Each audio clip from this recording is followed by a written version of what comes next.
Welcome back to New, Innovative, and Crazy About AI, the podcast where we break down the latest AI technology and decide whether it belongs in one of three buckets: new, innovative, or just straight up crazy. I'm your host, Jennifer Bittinger, and if you work anywhere near technology right now, you know that the pace of AI innovation is, well, a little ridiculous, okay? It's a little crazy right now. Every week there is a new model, a new agent, or a new piece of hardware promising to change the world, all right? But not every release is actually revolutionary. So on this podcast, we slow things down and ask, is it new? Like just a fresh improvement of an existing technology? Is it innovative? Maybe something that changes how work gets done? Or is it crazy? The kind of breakthrough that makes you pause and say, okay, we're definitely living in Star Trek, or at least living in the future now. So today we are looking at some of the most talked about AI technologies launching or being launched this month in March, okay, 2026. So the first tech that I want to talk about today is tech number one, GPT 5.4, the knowledge work model. All right. I would definitely put this in the new bucket. All right. Bucket number one. First up, OpenAI's GPT 5.4, which was released in early March and is being positioned as a model specifically designed for complex knowledge work. All right. And I'll have the link here below that you can read below this video so you can check it out. It improves reasoning and professional productivity capabilities compared to most previous models. All right. So where does this fall? For me, honestly, this lands just in the new category. I know, don't be a hater, but here's why. Okay. GPT 5.4 is an upgrade, a strong one for sure. But it's still an evolution of the same large language model architecture that we've already been using. So it's just faster, it's smarter, it's better at professional tasks. Okay, but it's not a huge fundamentally changing, well, it's not hugely fundamentally changing what AI is actually capable of doing just yet. So I hope that kind of helps to define why I put it in the new bucket. So think of it like upgrading from a great laptop to just an even better laptop. Still powerful, still useful, but not completely a new category of technology.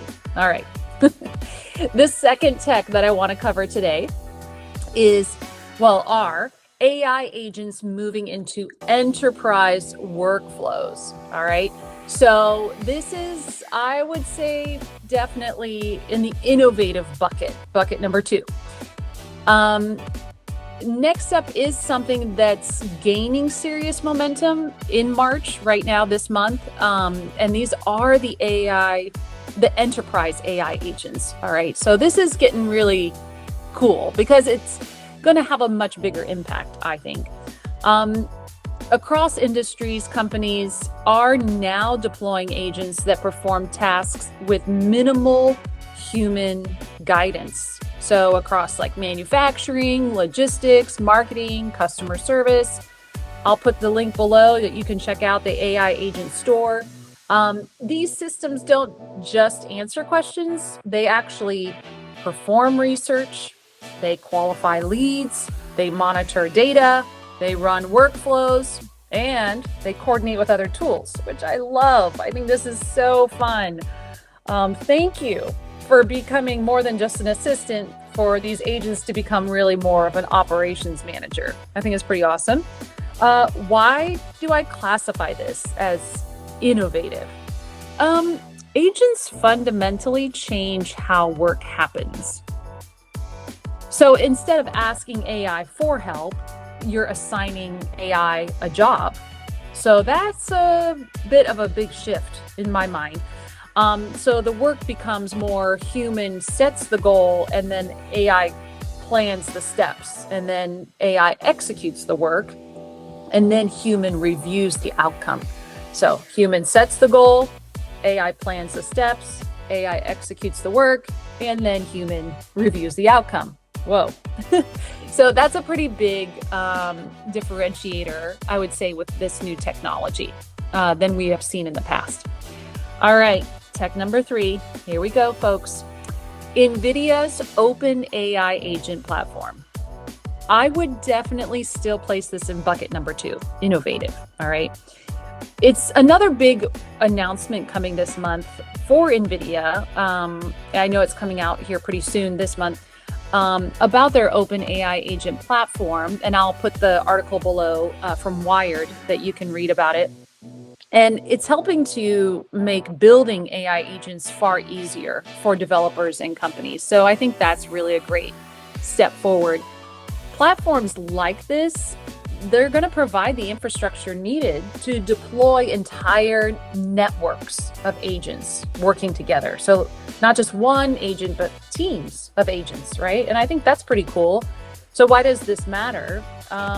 These tools are going to really shape ecosystems. When infrastructure becomes easy to use, then the innovation will accelerate. Okay. So this isn't just the agents themselves. It's really foundational that it's an agentic foundation that enables thousands, I'm not kidding, thousands of new agents to be built. And that's why this is also firmly in my innovation bucket. All right, bucket number 2. All right, tech number 4 for this month of March. AI-driven scientific discovery. And I'm so excited to say I put this one in bucket number 3, crazy. All right. Researchers are now using large AI models to predict the performance of new catalysts before they're even synthesized in the lab. Whoa, this is dramatically accelerating materials discovery. I'll put the link below that you can read more about this. So what does this mean in plain English?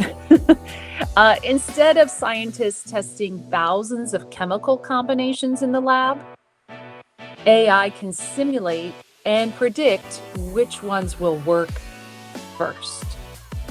Wow, this is so cool.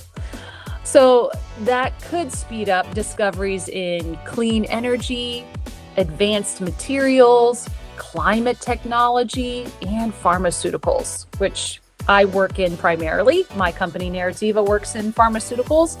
So I'm just really pumped about this. I think, wow, having insights and knowledge, even from the beginning, when they're doing, lab testing, this is really, really powerful stuff. So this is where AI moves beyond just productivity tools and becomes a scientific collaborator. And that's why this earns the crazy label in my bucket. Not because it's reckless, but because it's a massive leap forward. All right, so last but not least,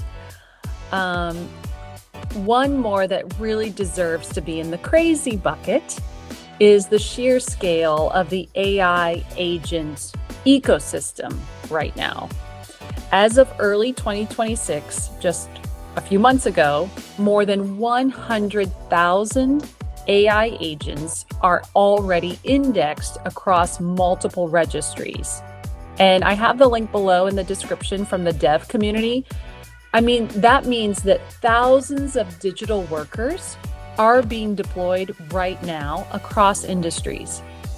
Marketing agents, research agents, data agents, operation agents. We are watching the birth of a whole new layer of the digital workforce. And when technology starts acting like employees rather than tools, that's when things get really interesting. So why do these buckets matter, these categories? Well, I would say because not every breakthrough should trigger the same reaction. When something is quote unquote new, you experiment with it, right? When something is innovative, you start planning how it could transform your workflows. But when something is crazy, you definitely want to pay attention because those are the technologies that often reshape whole industries. So here are my final thoughts.